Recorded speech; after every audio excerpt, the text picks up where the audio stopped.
Welcome to this video which outlines the steps in academic writing. By the end of this video, you should have a clearer idea of the steps in academic writing, from planning to completion. When you're planning your essay or dissertation, you have to always start with reading.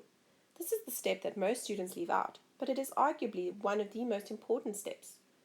Once you have done enough reading, do some more reading so that you can have a good idea of the literature out there that addresses your research question. While you're reading, make some notes.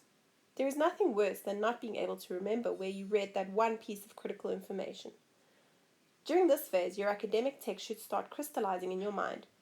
Be sure to utilize tools such as mind maps to start planning your essay.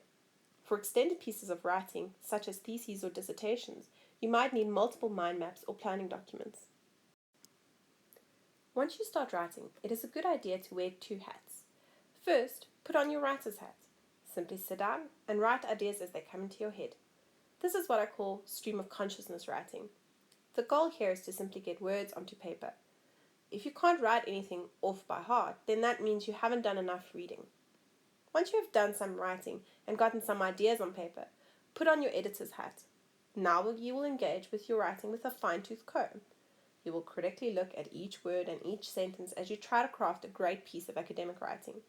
This process will be iterative, as you will constantly switch back between writing and editing.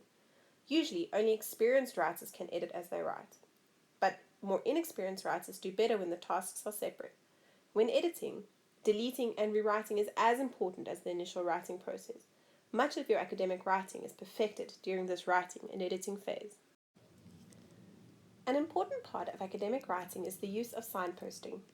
As the document on the screen illustrates, signposting means using phrases and words to guide the reader through the content of your essay.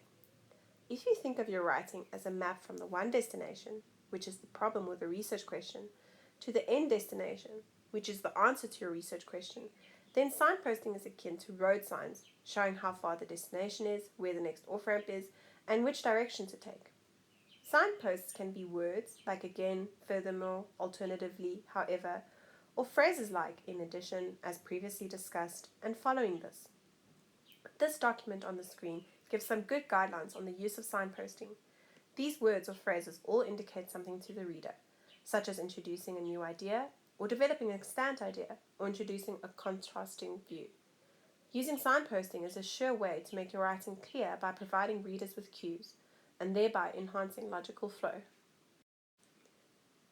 When you are finished with your first draft, it is a good idea to give it a few days to simmer. After a few days, come back to your writing and edit it. This will enable you to look at your work objectively. You can also read it out loud. You are more likely to spot mistakes this way. Continually edit for clarity, cohesion, logical flow, and basic spelling and grammar. And if at all possible, get another pair of eyes on your work. A different viewpoint can only enhance your writing.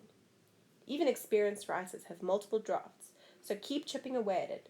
You will eventually get to a point where it is in good enough shape to submit. Be careful not to aim for perfection, as this can keep you stuck in a perpetual cycle of editing. I hope you enjoyed this video. Happy writing!